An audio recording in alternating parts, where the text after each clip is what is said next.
Hi, everybody. Welcome. I am Roberto Alvarez, and obviously, I'm not Deborah Winter-Smith. So Deborah had a last-minute issue and asked me to be here and moderate the session with this amazing group of people. We're talking the future economy here. And to get it started, I just want to share a few ideas on what the future economy means to me. And there are three aspects that come to my mind. The first one is acceleration. We know that technologies have been accelerating. So it's much cheaper to get hardware and software today than it was in the past. That has an effect that was amplified actually by the current pandemic. If we imagine that in the United States, the penetration for e-commerce went up from 16.5% to 25% during the pandemic in only 2 months. In 2 months in the UK, in the United States, we had the same expansion in e-commerce that took 10 years to happen in the past. So this was really amplified by the pandemic. And one of the effects that we see related to that is that the lifespan of companies being reduced. Back in 1960, the lifespan of the companies in average, including the S&P 500, was 60 years. It's less than 20 now. So acceleration and compression. The second thing is how industry mixes are changing. What are the industries that are on the rise? What are the industries that maybe will shift completely in the future? So how are industry mixes changing across the globe? What are the industries that will be on the rise as we eventually emerge from the pandemic and go into the future? And the third idea is that maybe we could use this as an opportunity to build back better. We had a series of conversations with leaders from 30 countries in the GFCC. And one of the things that came out in that series of conversations with people coming from, like I said, 30 countries was that maybe we could use this as an opportunity. And I remember hearing from our GFCC board member from Japan, Hiro Nishiguchi, who will actually join us later today, that we should use this as an opportunity to design the future. So how can we embed sustainability by design in future industries, in the economy, in society? So I wanted really to get it started having an initial round here and inviting each one of the leaders in this panel to share your perspectives on what is the future economy. And maybe Yusuf, you and I recently talked about, so I really wanted to turn to you. Over to you, Yusuf. Yes. Thank you, Roberto. Hi, everyone. Greetings from Malaysia. Well, the question is, how do we build the future industry now in a world which is really what is being described as a bunny, brittle, anxious, non-linear, and incomprehensible. So already before the pandemic, we were challenged by the revolution of the industry happening very rapidly. And like you said, Roberto, everything now is being accelerated. I think what the country should do in building this future economy, I mean, this question will be asked over and over again, but because of the pandemic, it gives a different perspective. But to me, it's very important that we stick to the base where countries should be able to look at industry development, economic development in a very diversified manner. Yeah, so the economy has to be equally diversified between services, manufacturing, and also on other areas where the country is good at. And I think that is what have saved Malaysia for the past 3 crises. When one sector goes down, the other sector becomes the buffer, becomes the savior. So I think that's where I will start looking for the future industries. That will be the parameters that I will set for the planning of the future economy. Thank you, Roberto. Thank you, Yusuf. So diversity as a strength, building robustness by diversification.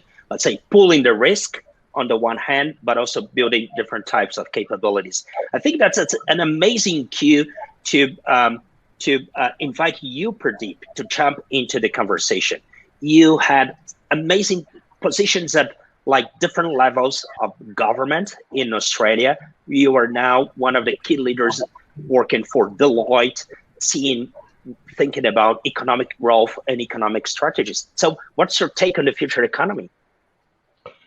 Thanks, Roberto, and lovely to be with you all.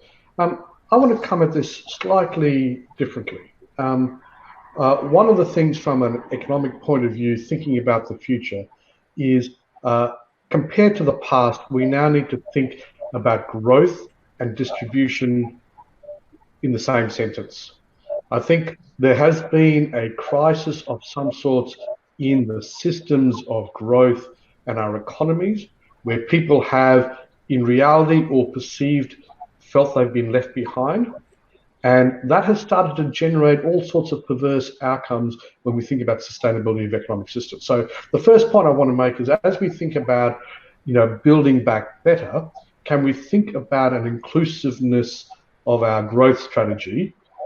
So we think about development, growth, and distribution simultaneously. The second is that we've been, as you pointed out, we've been witnessing the disruption from technology, the acceleration and the compression that's been going on. And that tells us that data and analytics are some of the key variables around which future industries will grow.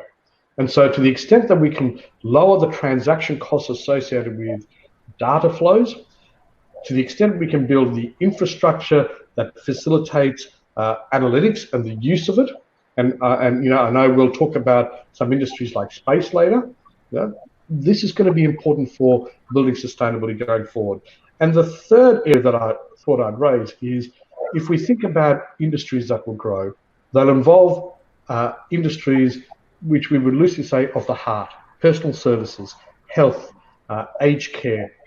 These personal touch services will increasingly grow, as will the industries that work on the head, where the cognitive matters. The less routine, the more cognitive. And finally, where things are of the hand, bespoke, where we find niche markets where people want bespoke products, not mass-produced goods and services. And the last bit I would raise, and we can come back to this, is as we think about the future, is building resilience by taking into account the risks around climate change. I think this is transformative for every industry, every business, every sector. Thanks, Roberto. Thank you so much, Pradeep. I think this is, you actually touched upon something that it's at the core of the GFCC. And we launched yesterday the GFCC Global Competitiveness Principles. This is something that we do every year. We revisit those principles. And one of the key ideas that we have here is really that sustainability is essential for competitiveness. You mentioned climate change, but also sustainability in terms of society, social models that are sustainable. And you comment about growth and distribution and things like. So thanks for raising that. And in one of the coming rounds, I will ask you about maybe some of the solutions that you could share, or cases or examples about data. We're going into a data economy. What are the types of frameworks? You mentioned that, but if you could share some examples. Maybe, Russell, I would like to transition to you. I think for sure you are deeply involved in one of the industries that is on the rise. So space, it's like a 425 billion industry per year today. It's expected to grow. But you are also working with complex systems and expanding the notion that to build a future, we need to be prepared to deal with complexity. So if you could share your take about the future economy. Thanks, Roberto. Perhaps if I point out, as has been acknowledged by many people this year, we are seeing a convergence and an intersection like never before in history between the rise of different technologies, different disruptive technologies. For example, artificial intelligence, quantum technologies, blockchain, Internet of Things, robotics. In the past, it's been typically one disruptive technology at a time, but we're seeing all of these come together. And we also see, as you said, space is on the rise. Space is another one of these potentially disruptive technologies and enablers for building the future economy and grappling with that complexity. So I think the opportunities are in the overlap between these different technologies, bringing them together and building upon each other. In my own experience, it's space plus artificial intelligence, space plus quantum technologies, space plus autonomous systems. I see these as the it's in those overlaps where the new ideas, the new possibilities are going to come. Thank you, Russell. I leave one question on the table for you: is how can we prepare people and develop skills to deal with this convergence and this growing complexity? So we'll be back to that, but I just want to leave that on the table. Maher, you were joining us. I think that you're not in Qatar today, but Qatar has been betting on building an innovation economy and transitioning the economy from, let's say, from more traditional energy resources-based economy. So how those things get together? What's the connection? What are the issues at this crucial point, looking toward the future and dealing with this major transformation? Thank you very much. You asked a question about the future economy, and the economy is driven by people organized in certain fashion. And for the past century, people were organized in the traditional corporations. Now, 2 weeks ago, we had an election in the United States. And, a lot of people paid attention to the big news of the election. But there was a little news coming from California, which is the defeat of Proposition 22.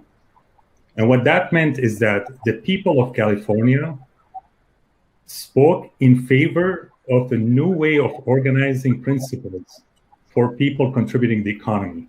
So the people of California backed Uber and Lyft in their ability to classify the 5 million people that work for these organizations, not as employees, but as contractors.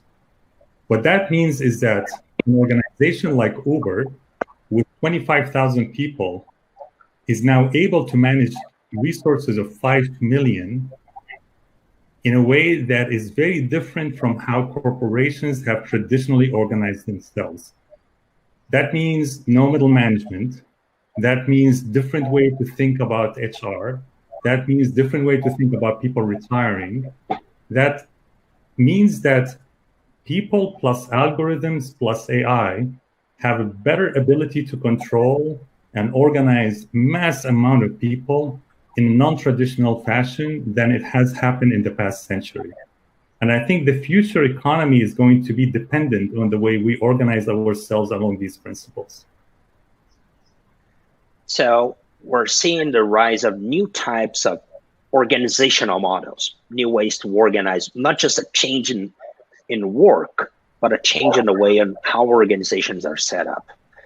And I think that really connects well, Tony, with your perspective.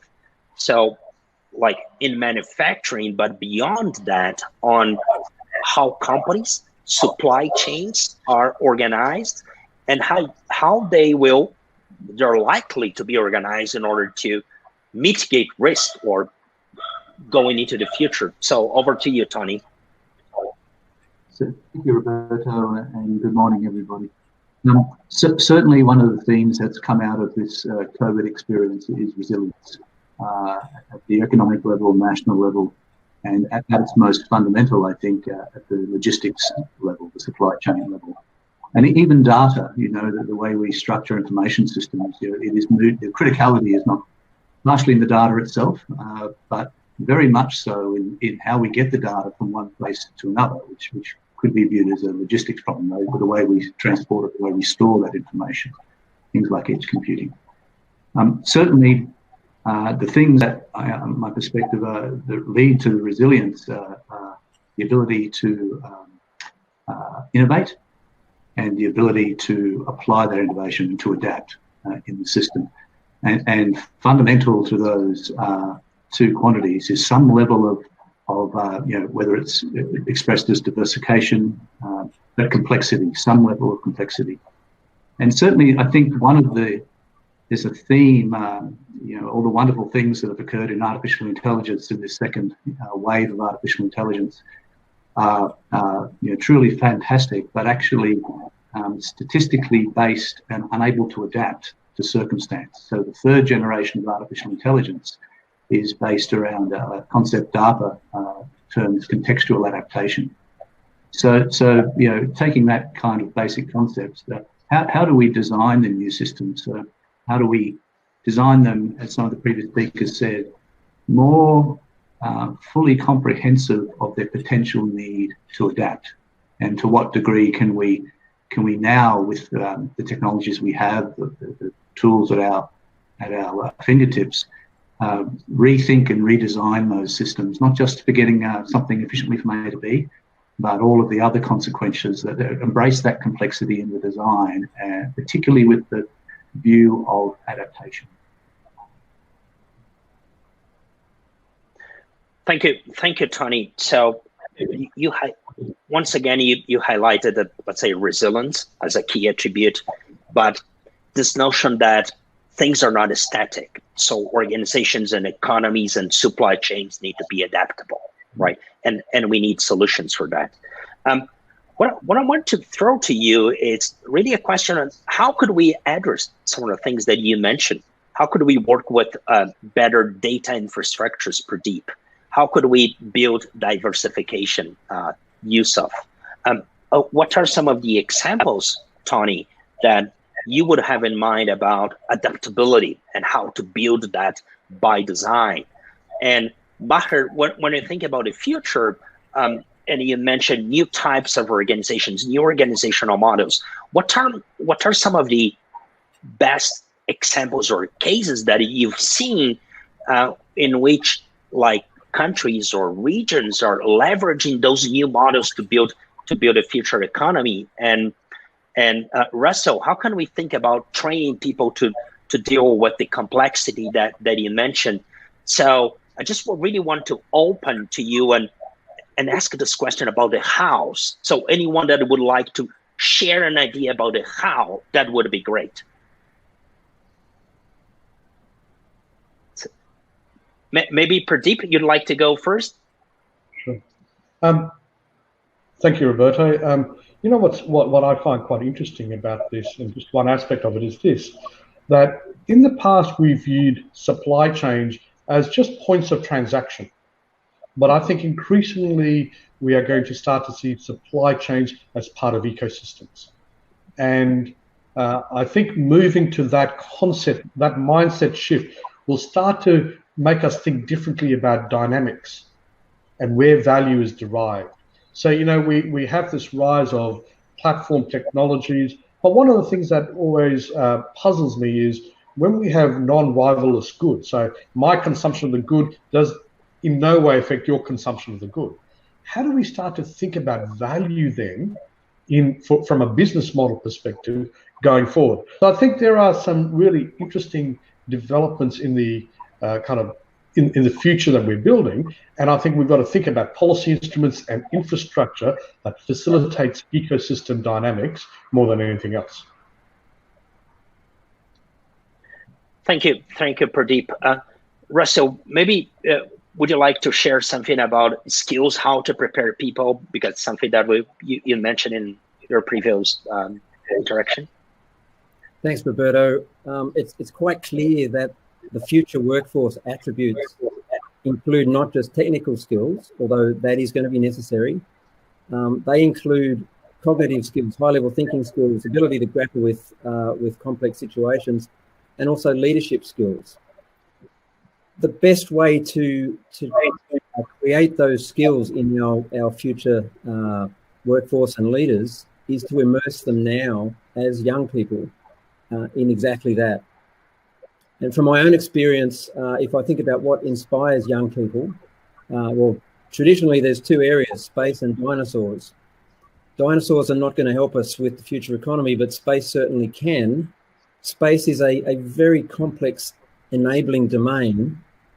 And as I mentioned earlier, it now has the opportunity to overlap with other complex domains, such as artificial intelligence. There is opportunity now to immerse young people in those domains, to get them getting their hands dirty. And the young people today have no shortage of both capacity to be creative and capacity to take on technical challenges and complex challenges and do exceedingly well. And so if we can immerse them, that actually, it's a proven fact. The immersion creates those future skills, those cognitive skills, those leadership skills. So there's an opportunity right there for us to start in the high schools, in the tertiary education systems, to take students and put them into immersive environments where they're truly tackling these complex problems. Thank you, Russell. I'll drink more of my space coffee here just to be immersed on the flavor of this conversation. But, we are releasing a GFCC report shortly that's about future skills. And it's very much in line to what you mentioned. At least there are two highlights that we got. Start early, train early, and immerse children in technology, but also this combination of hard and soft skills. But the other aspect that we identified, it's really about scale, how it's hard maybe to scale up some of the skills development initiatives and the speed that you need. And I just want to leave that, and I'll be back to you on that.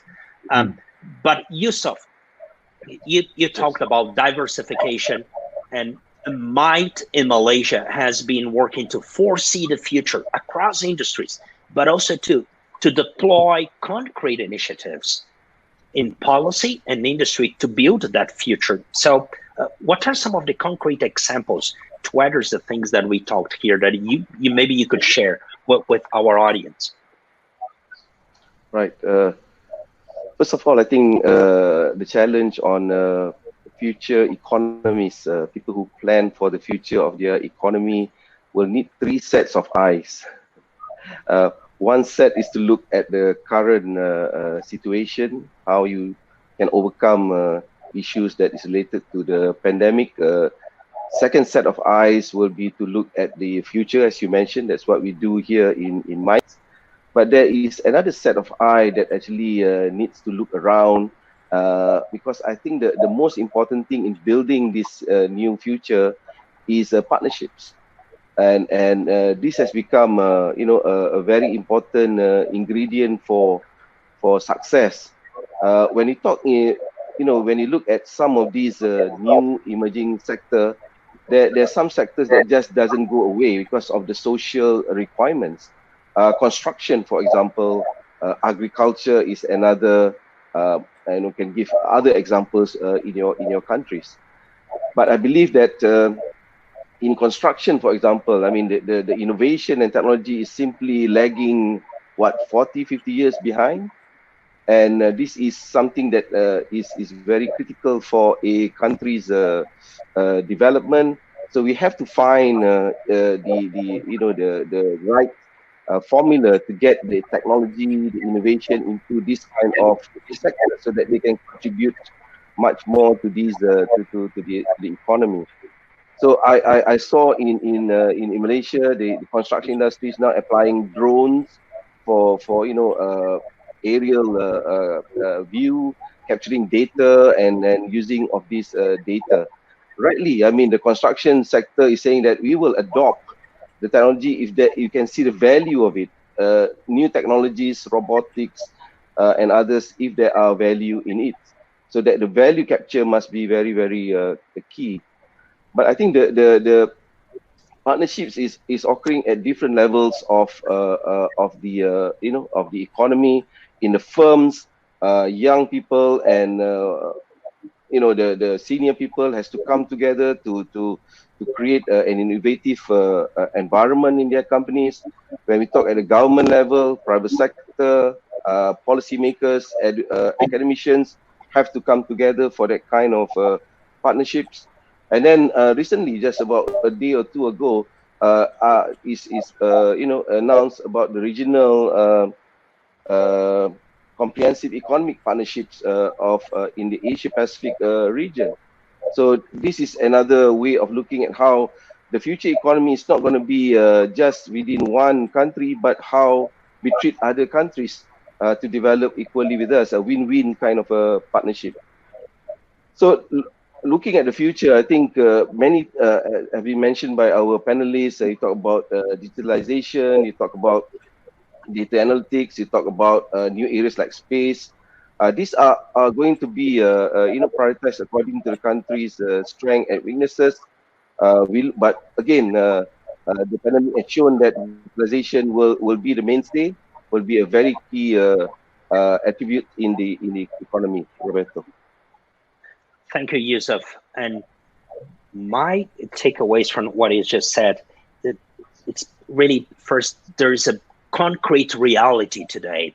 So when we think about a future, we need to make this translation and to engage the industries that are here now. And you mentioned construction, they're super important. So we should not forget that.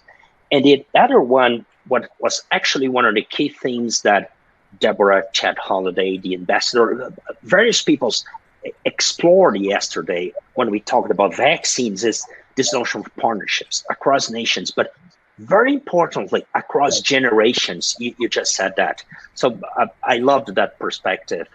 But talking about partnerships, Tony, maybe you could chip in and comment about how you see that in the supply chain landscape.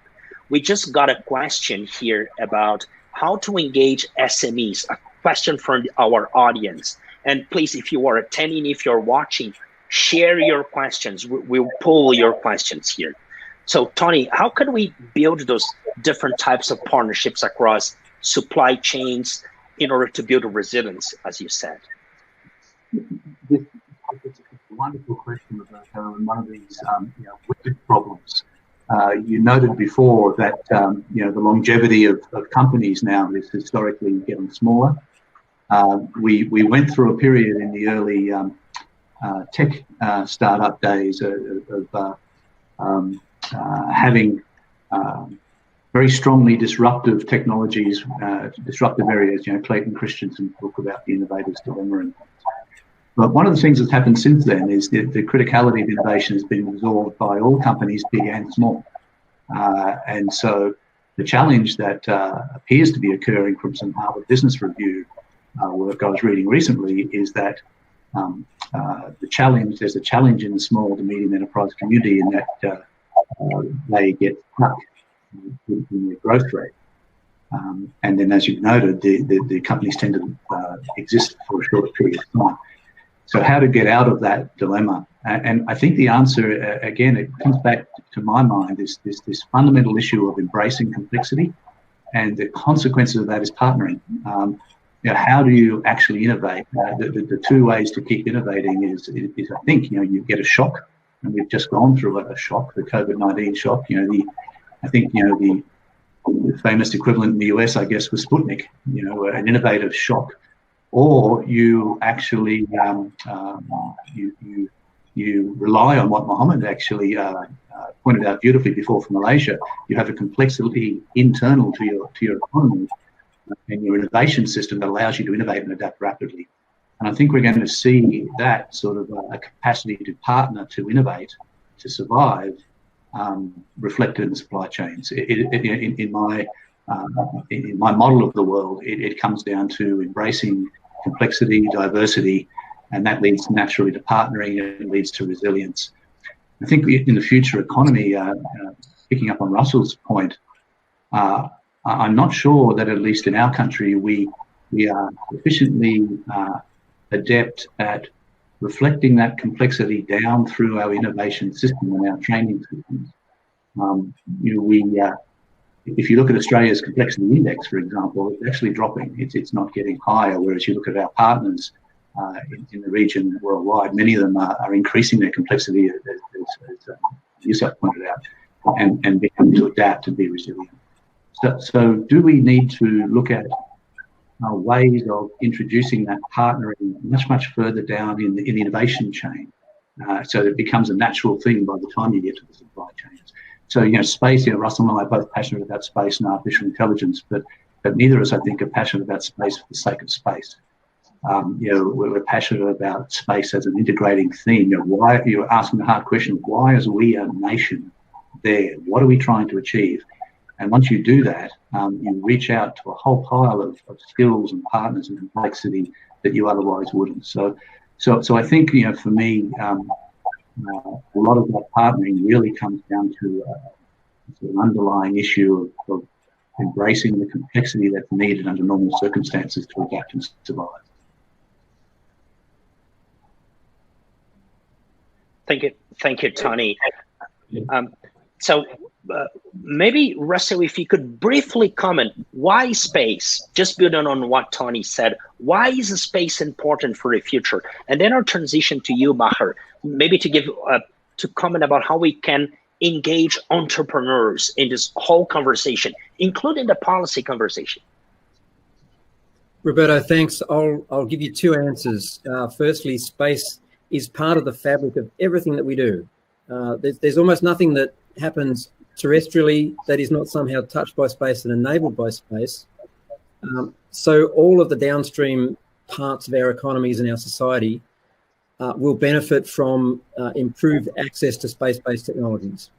And we're not going to be able to escape that. Fortunately, we're embracing that. The second answer, space has this unique capacity, as I've mentioned before, to not just inspire young people to engage with STEM disciplines, to engage with complex problems. It actually has the capacity to develop the cognitive thinking skills and even the emotional intelligence skills, because of the many different aspects of conducting a space exercise, designing a mission, building a satellite, coming together with multidisciplinary teams, considering the ethics and legal implications, et cetera, et cetera. Space has this unique capacity to create those skills. As Tony said, in Australia, we don't space for the sake of space. We do space because of the impact that it can have for people in our society and around us on the ground. Thank you, Russell. So if you are watching, please share your questions. We have only 5 minutes, but I promise that I will weave or embed your questions when I ask people to make their final remarks. Maher, how about entrepreneurs? How can we nurture and connect the young people or the entrepreneurs that are thinking and designing the things for the future with today's economy? You co-founded different tech companies, and you are now working at the national level. So what's your take? Entrepreneurs are good at two things. They're good at spotting opportunity, and they're good at doing more with less. They're good at using resources in an efficient way. And over the past 30 years or so, I was lucky to have been in the Silicon Valley, where I managed to actually build a number of companies. But I was fortunate in a way because the Silicon Valley has traditionally been sort of a great place for entrepreneurs, both on these two elements, because there's a lot of opportunities to be had. And there are lots of resources because the Silicon Valley had been a magnet for talent from all over the world over, decades. Now what I see around the world is really something very interesting, which is because of digital technology and because of globalization, entrepreneurs all over the world who are close to opportunities and they see it actually have an ability to access resources, both talent and capital, much easier than it had happened in the past. And if you think about the comment I made earlier about how the world is organizing itself differently now in terms of corporations, I think entrepreneurs now around the world, anywhere, can imagine building a large corporation, built with global resources in a non-traditional way to attack local problems that where major opportunities happen. And I live now in most of my time in the Middle East, and I spend time in Turkey and in Africa and Asia. These are where the future opportunities for problem solving are. And the local entrepreneurs with access to global resources and a different way of organizing themselves and organizing the world to attack these resources is going to be where future economic development activities will happen. So your comment is very much in line to also one of the things that we heard, and I think that my colleague and friend Chad Evans from the Council on Competitiveness here, when we had the GFCC conversation about innovation, that we can now decouple resources from geography. So thanks for sharing that, and that's an opportunity that we could leverage. We are approaching the end of this conversation. So I want to give you 45 seconds for each one of you to comment and highlight one thing or one recommendation. What could or should we do to build a future? Who wants to start that final round? Russell? Thanks, Roberto. I'm going to suggest that we build an innovation challenge and bring people together into teams across countries and across international borders. An innovation challenge to mentor them through complex problems and to create real-world solutions. I am convinced that young people are up for that and will benefit. The world will benefit. Innovation challenge. Let's try to solve a problem together. Wonderful. Pradeep. Roberto, I think I want to see the economic system and our development focus on resilience and using technology and thinking about our people simultaneously, so we get a better understanding of public interest and value, because these are the key things to well-being for people. Tech plus people. Tony. So I think Russell and I have been of common mind about the value of competitions for some time now. So I'll support him on that one, but an extra like for that idea. From the national point of view, though, I think probably I'm wondering if there's something there about trying to identify from a national perspective what are the limited number, the top 30, 50, 100 things for which the economy is intimately reliant but intimately connected. And how do we rethink and relook at the logistics and supply chains and make the most of automation, AI, new technologies to make those systems more robust in the future from a national security perspective? Okay, so identify and lift constraints for the system, for national systems and networks. Maher? Well, I go back to my roots. I'm an entrepreneur, but I'm also an educator, and I think the future is going to depend on us building two important skills within every individual, and these are risk-taking and empathy. If we are allowing or enabling every young person to be a risk taker and have empathy as core value, I think that will translate into doing good in the world. That's fantastic. Yusuf. I'd like to echo what Russell said about space. Back in the 1990s, Malaysia chose to go into the aerospace sector. My take is that if a country has to choose an industry or a sector, choose one that has not only the economic benefits, but the societal benefits, and it has an all-round impact on the economy. In that way, you cannot go wrong. Thank you, Roberto.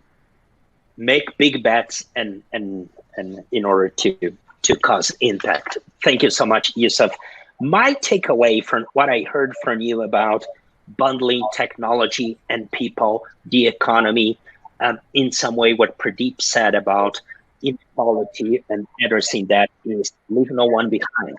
And how could we engineer solutions to do that? It was great to be here. Please continue to watch our summit. expand the conversation in social media. And Pradeep, Russell, Yusuf, Tony, and Maher, it was a pleasure to have you here. Thank you so much for joining, and thank you who is watching this summit. See you later.